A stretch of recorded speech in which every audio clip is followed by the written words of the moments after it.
Get ready. Where are you going? We record. Three, And, two, one. and hello, everybody. Welcome to the Bold and Beautiful Mini Spotlight here on JLJ Media, home of everything JLJ Media. I'm Candice, in case you haven't figured it out. Apparently today's my birthday, so happy birthday to me. She's the lady in red. I really am. I feel like I said this on Wednesday. I feel like I should be singing The Little Mermaid. Like part of your world. Like I feel like Flounder and all of them should be coming out. So enough about me. You want to talk about these two ladies right here. We have first the fabulous, the gorgeous. Like she literally walks on air. Miss Tami. I was waiting, like, who is she talking about? It's either Amanda and I. Okay, fabulous, check. Gorgeous, check. Okay, walk on air. I get that, Monica. Fine. Hi, everyone. And then we have the dangerous, the mystery, the intriguing. I want those adjectives. You can have the gorgeous and fabulous. Okay, we have Miss Amanda Russ. Hi guys. All right, so James is on assignment.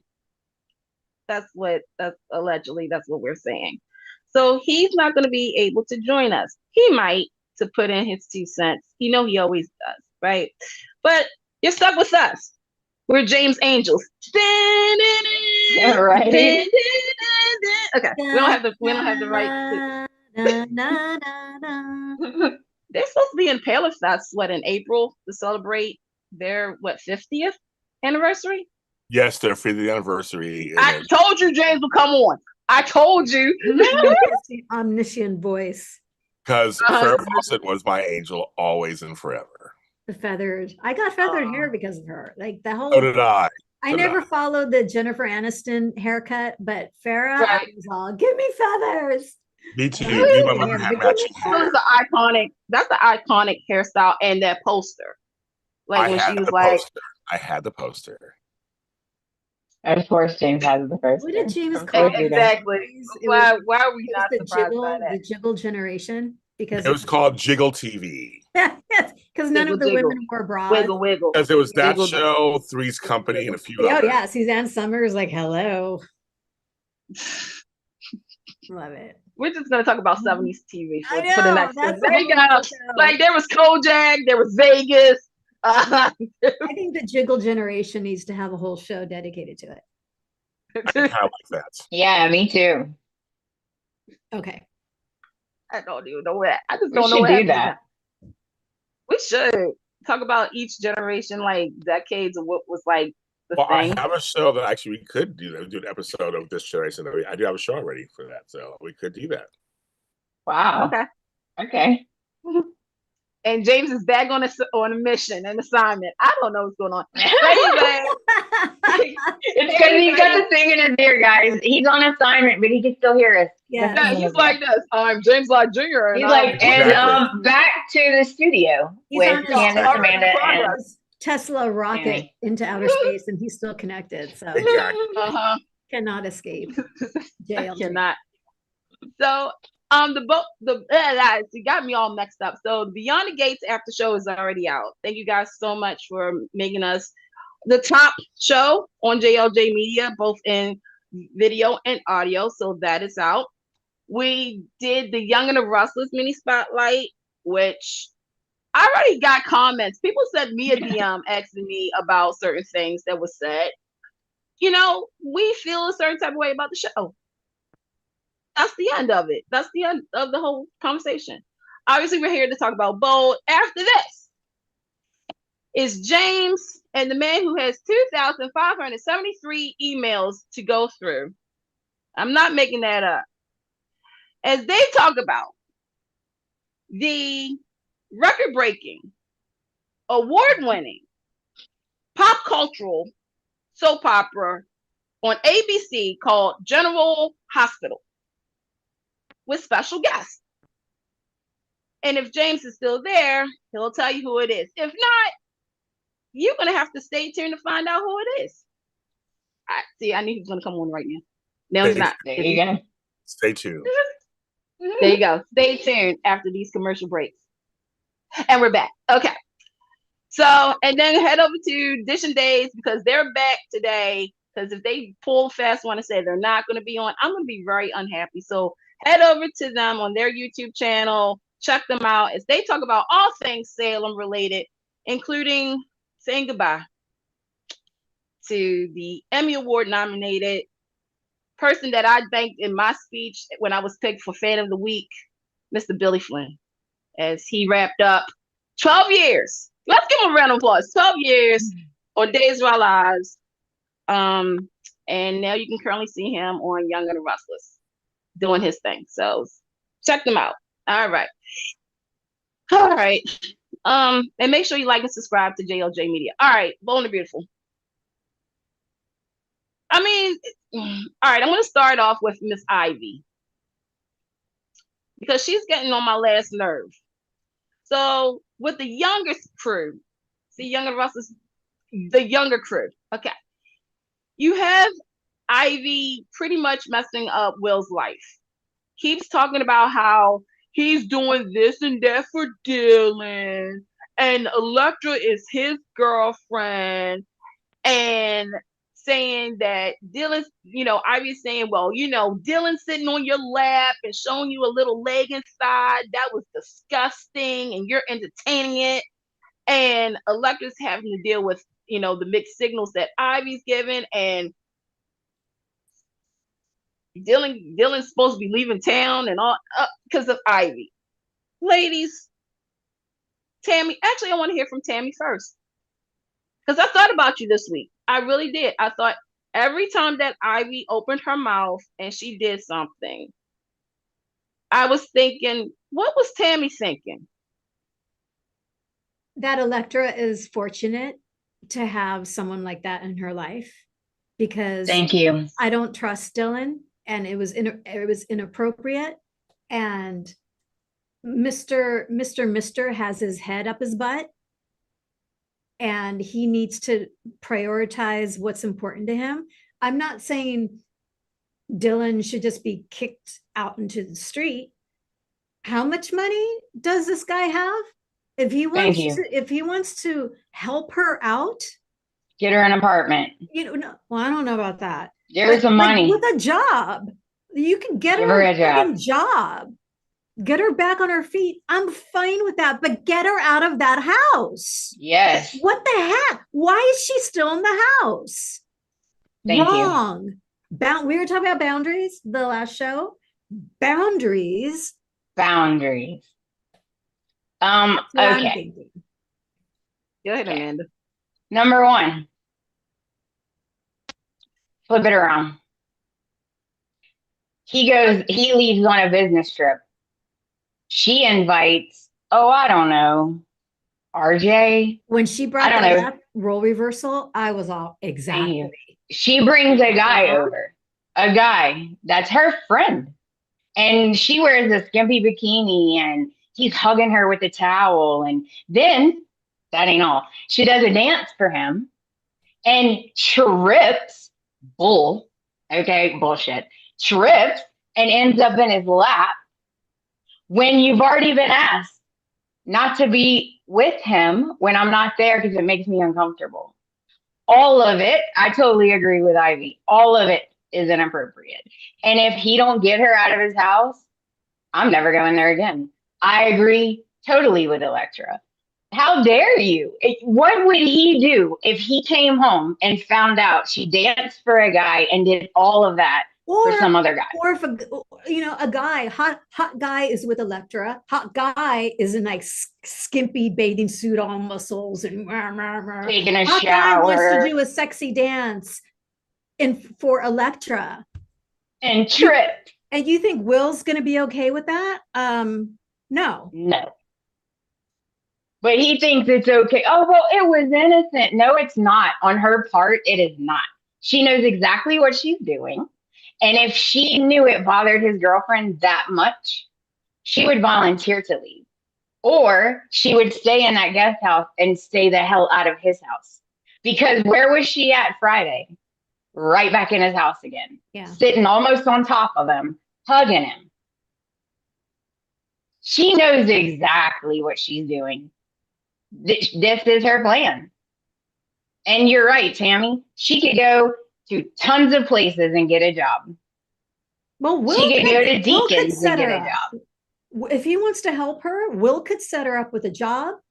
He could set her up with references. He can set her up with, she wants to go back to school. Like, fine, but There's get a her guest out house of at the Bill's. house. Thank you. There's a guest house at Bill's. Get her out of your house. Okay, Candice. I'm agreeing with you guys that she should leave the house. However, Ivy, unless this is a secret that you're her mother, because the way Ivy's coming off is too motherly, if that makes sense. But Electra First doesn't of have all- anybody. Yeah, No. that's her aunt. That's how I am with mine. And I get, because I have an aunt who's very protective of me.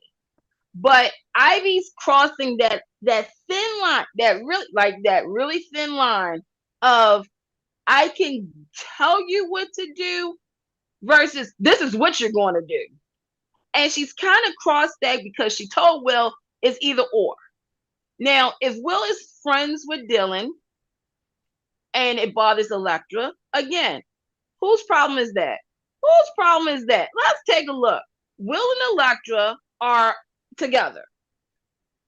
Electra, open mouth, baby. And I know you've been saying some things here and there, but open your mouth a little bit wider to the people in the back, okay? Because this is between those two. Ivy, I understand. Electra is I get it. But you're coming off too much like OG Stephanie for my taste. Because OG Stephanie did that with Ridge, try to control the narrative. Did that with Thorne, try to control the narrative. Y'all remember Morgan? Some of you guys probably don't remember Morgan. Do you remember Morgan, Tami?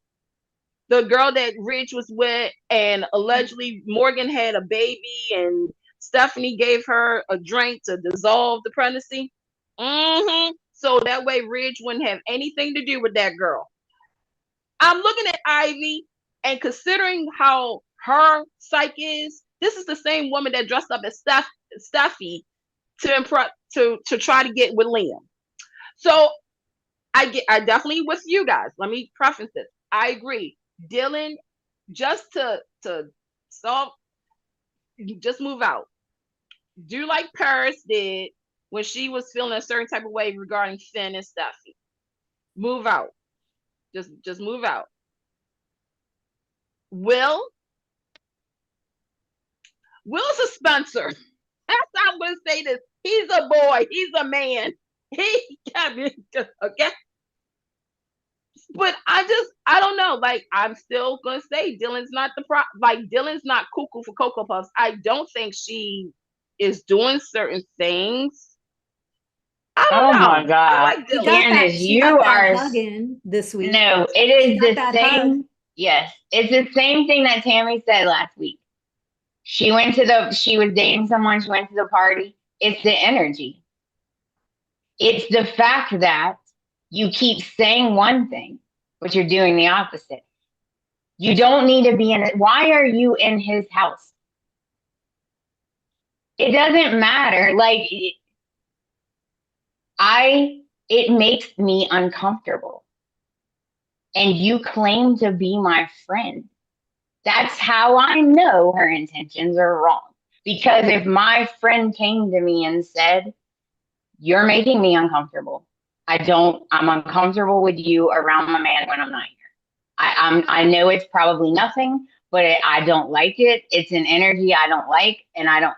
Okay, you're my friend. I'm gonna leave. The fact that she won't leave, to me, that just says all of it. That says it all right there. She knows what she's doing. Oh, it's bothering Electra. I feel so bad about it, but I'm not gonna leave. I'm gonna get that hug in. I'm gonna make Will feel sorry for me. Because my life's so hard. I mean, homegirl was eating out of a dumpster. So, Because Ivy gave, and that's another thing. Ivy gave her money. I'm still stuck on this. Enough for gas, but like you're trying to buy the girl away from town. That didn't work. You're trying to control the narrative of who she's supposed to be with and whatnot. Some of you guys in the chat room saying Ivy came across as a bully. Ivy's doing too much, but why don't they put Dylan in a hotel or at Bill's guest house? Thank you. I said that. Thank you. Bill's got to get. Saying that Ivy's being written a bit darker now. I agree. I mean, like I said, I even said that too. Is that for those who keep saying this is out of Ivy's character, and I get it. We haven't seen Ivy in a very long time. I get that. But for us who do remember when Ivy was on, this is the girl who literally tried through Steffi's phone because Steffi wanted to call Liam. This is the same girl again who dressed up like Steffi to convince Liam to be with her. This is the same girl who got electrocuted, literally got electrocuted, and was trying to do everything and anything. I just think my part of the story is Ivy. Ivy is like irking me. It's like, again, you can be protective of Elektra. I get it, but you're about to cross a real bad line that's going to make probably Dylan and Will get closer. And you know what? Gonna be but you, boo. Dylan took a big risk because I love you guys. Y'all are so naive. Okay? I love you guys to death. Dylan took a big risk, but this was her plan. This went exactly the way as planned. Okay. What she did was she took what Ivy did and she went straight back to Will with it and gave her sad side of the story of how all this stuff, oh, Ivy's so mean and she did all this to me. And then once Ivy gets there, then she plays the, I didn't want to say anything. I really didn't. I wasn't going to, you know what? I don't want to cause trouble in the family. Yes, you do, because you went straight back there to tell them what she did. Like, all of this was planned, and she was acting so innocent. I loved it. What? Oh, I would never. You did it already. You already did it. So don't sit there and say, I would never. No. All this is planned. Watch. She wants Will for some reason, whether it's because he's hot, because he's rich, because she don't like Elektra. I don't know what it is, but she wants Will. And she intends on getting him. It's very clear. Yeah, it's very clear that when we've talked about this, Will has a rescue complex. He did it with Elektra. He's doing it with Dylan. Dylan, when they start giving the character internal monologues, and Dylan's looking at him, and she's having an internal monologue about, you're my prince. Yes. Okay, we are no longer on a crush, or she is seeing Will as her savior. He's going to rescue me from whatever situation she thinks she's in. Yeah. She's totally playing him. She broke. She's eating out of a dumpster. She broke. So it's sort of like, so how did she get there? Well, that's how we. She's supposedly a teacher. Is that even true? Well, no, she was a teacher. Okay, let's go back. She was a teacher, doing the fires and everything, which they, Bold and Beautiful, kudos to you because you guys use real life on that one. You remember then the whole situation with Luna, the shot. Yeah. Remember, she was kidnapped and whatnot, and held up. Somehow during that way, and Bold, you do have to tell us this. And I'm thinking because of the teacher shortage, I'm making up the story because I am a teacher and this is how it actually happens. There's a shortage in California for teachers. She probably got laid off, which was suck. But that happened. Here's what I think. What happened to her from Luna pushed her over the edge mentally. She got locked up in a closet, right? And like whatever. You know what? I just thought about it. I now know why she lost her job. That she hit Luna. Did she lose? So her hitting Luna caused her to get fired? Or she no, because mentally I'm gonna assume, because I mean this actually this did happen here in the Maryland DC area. A teacher was let go because of a hit and run accident. They had to spend 30 days in jail and whatnot. So I'm wondering, and seeing that's a good question, is that the writers do have to write that part of how did she lose, unless it was already addressed. And like, again, you know, little words means a lot to tell us that. But this girl lost her job. okay. She's looking for another one. It's now, terrible. Fast forward. She loses That's her another. job. That's awful. That's she another sign. Job. That's terrible. If her living out of, see, there's still a part of me that the whole eating out of a dumpster thing was planned. She was planned to get caught. Because I'm sorry, she did that to get seen doing that. I see the pizza. I would have taken the pizza, gone back to my car in the privacy. I don't want to be seen. She's hanging out in the alleyway. And you know what a dumpster smells like? She's just hanging out there. She's hanging out there. She's waiting to get caught. She did get caught. Yes. Gets brought in by Deke. And now I think something happened to her, but whatever Luna did to her, locking her up, something went in her. Maybe PTSD. Yeah. Something legitimately is going on with her, but now it's morphing into this fantasy world that she has with Will. It's a fantasy that she's living out right now. If that's not planned, I'm sorry, if the homeless thing wasn't planned, if that was like a for real thing, she's eating blah blah blah, okay, that's horrible. I'm saying, Will, there are ways of handling the situation and helping her besides how things are playing out right now. Right. Instead of moving her into your house. And I'm also going to say the thing that some people don't want us to say, but we also got to say it. It is a soap opera. We know that. We know that they, set certain things up for, the dramatic effect.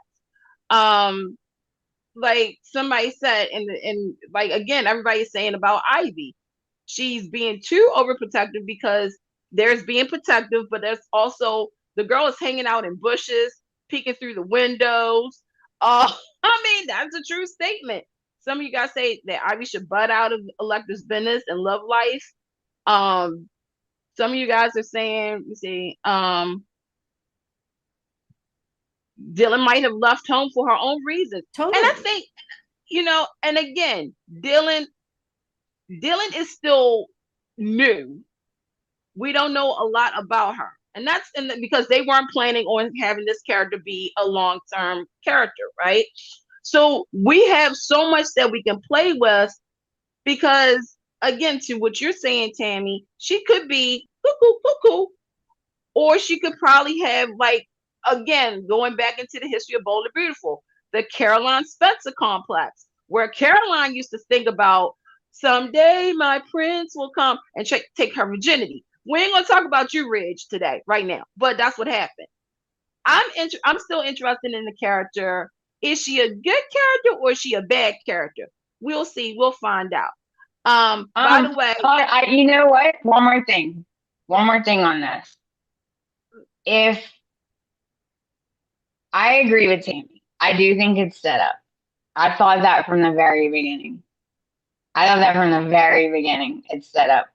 Her being homeless and all that. But here's something else that's suspect. If there's a teacher shortage,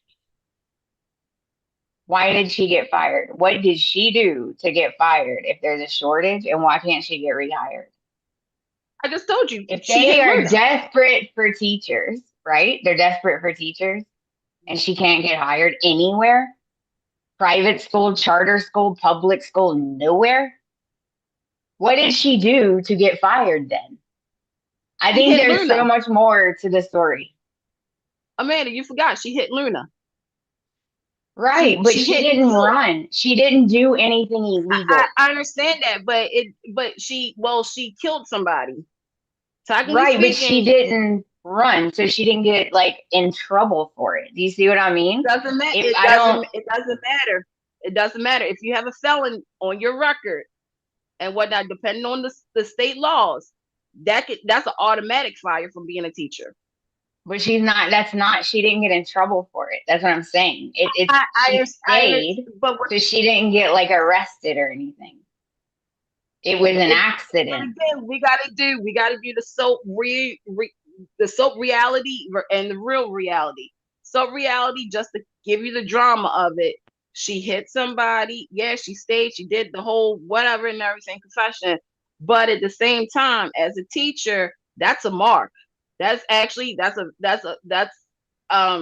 God, I can't even remember what the name is. But that's an automatic. That's an automatic like strike. Yeah, strike. And you don't know what else, because again, and I do feel as though that is something they do need to address, of the in-betweens. The in-between, how we get from here to there to here to now, right? That's what they need to do. And who knows? In a couple of weeks, again, is their anniversary month next month, we'll probably get some of these answers to these very, questions. By the way, real side note, did anybody notice that Bold and the Beautiful has a new opening? Oh my living word, those gates. Yeah. The opening of the gate and going up the driveway, I was freaking out. I was like, oh my God, this is so cool. I am worried about time though, you guys. It's 12. Yeah, we gotta move. We gotta talk about I just want to talk about Brooke and Katie and Eric. I was about to go for that one. So the secret is out.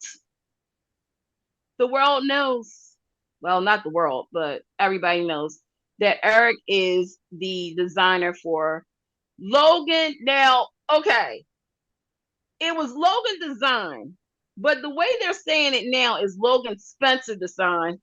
Y'all couldn't let that girl have it, could you? So you got Brooke, Katie, Ridge, Eric. Everybody is like fighting. Bill got some words. Pretty much said that that he was a slave, and then Eric has a heart attack. But then Eric makes a speech that sounded familiar to me about people who are a certain age who doesn't get true respect. Just because they're a certain age doesn't mean that they're that age, that they can still work. They can still do certain things. So what did we think about? Oh, and Ridge was like, Daddy, please come back. Please come back to us. I'm so sorry. I didn't mean I know. I was so irritated with Ridge because I was like, what are you, really? You just kicked him out. Now you're crying. And I was yelling at the TV, too late. Yeah. Too late. This speech, too late. You kicked him out. Too late. You didn't care. Too late. Right? Yeah. But here's my question. I'm confused. Before Ridge and Brooke storm in, where they're not needed or wanted, had Eric decided that he was going to back out of this? Had he and Donna? He was thinking about it. He was thinking about it. Had Katie and Bill, they went over there to do what? To check on him. To check on him, or to tell him that maybe this is too much for him? I don't. They were checking up on him. Right? They didn't really say that. Just checking on him. Yeah. Okay. Mm-hmm. Okay. So okay, I'm dying to know. I gotta ask you guys. I want to know what you think, because I thought about both of you.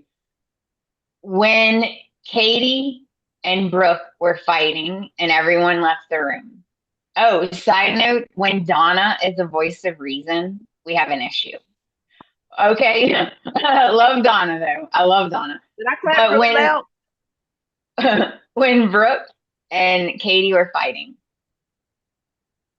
I could not decide which side to be on. I kept going back and forth. Like I was like this, because they were both making good points. Like Brooke made some good points, but at the same time, so did Katie. And I was like, dang it, it's going back and forth and back and forth. Because they're more upset that they lied to them and didn't tell them. Like, okay, you're gonna do this big thing, and you're just not gonna tell us. Like that, I feel like that's what they were so upset about too. What did you guys think about the fight? Could you pick a side? Let's be clear. Brooke didn't say anything. Nope. Brooke wasn't arguing anything. Brooke has turned into Ridge. The speech that she gave was Ridge speak. Brooke no longer exists. I don't know where she went. She is now little mini Ridge, and she's spewing all of Ridge's viewpoints and everything that he feels and everything that he believes. Brooke is gone. She's gone in my eyes. I don't. Rest in peace, Brooke. We miss you, girl. Yeah, we miss you. She's been gone a long time, actually. She's gone. When she starts throwing what did she say? You ran Eric into the ground. You're working him too hard. You're putting too much pressure on him. He doesn't deserve this. He needs to be with his family. He should. I do think they should have had him a team, an assistant, something. Like they did. That is a lot of pressure. Like at Forrester, they have a team. It's his that's choice. Doing it. It's it is Eric's his choice. Bingo. It all comes down to what he said. You gave me a retirement party that I didn't want. He did not want it. No one's listening to him. Is he pushing himself too much? Possibly. It's his choice. Right. He even said, I'm not invisible. I didn't disappear. And they were like, oh, yeah. And he's like, don't placate me. I feel bad for him. We all feel bad for Eric. Because the thing is that, and when Katie said how Brooke and Ridge don't care about Eric and his feelings. And here's Brooke saying, as of right now, Eric and Spencer and all of you guys, your partnership is over with. First and foremost, if I'm still in the room of sight and sound and mind, you're not going to speak for me. There's only one person that can speak, and that's me. So when Eric kind of went off, not only about the retirement, but the fact that nobody is listening to him, that nobody is respecting what he is saying. I'm going to tell you right now, John McCook, there's a reason I keep pushing for you to get another Emmy. There's another reason why I say you are the last of the breed, because I felt all of that. When Rich had that dumb look on his face, and then he's going to say, you're taking advantage of my father. And Eric said, well, where was I supposed to go at? You kicked me out. I didn't ask for that. You kicked me out. And you know what it boils down to, you guys? Ridge cannot stand the fact that his father's working for Bill Spencer. Bingo. This has nothing to do with his concern over his father. This is an ego issue. And it's the same thing with Brooke. When she's had the audacity to say to Katie, you're still living in my shadow. You're still playing the victim. I was saying, you're jealous of Katie because now she has carved out an identity for herself, which you have completely lost, Brooke. You have no identity. You're the one who's jealous. You're the one who's now in Katie's shadow. And I don't like Brooke saying you stole the name. You stole the name. That's literally her name. Like literally, she was born with that name. She's not stealing a name. It's her name. I love you guys very much. We have to end the show. Everybody, thank the ladies for their spirited discussion. Stay tuned for my next show because I really have to end it. Bye, you guys. We love you. See you next Sunday. Bye. Bye, guys. I'm sorry, ladies. You guys were. There was a good. I wanted to keep going, but I have to end it. I have my. Good. We just need to get to Brooke and Ridge, and we did. Yeah, we got it.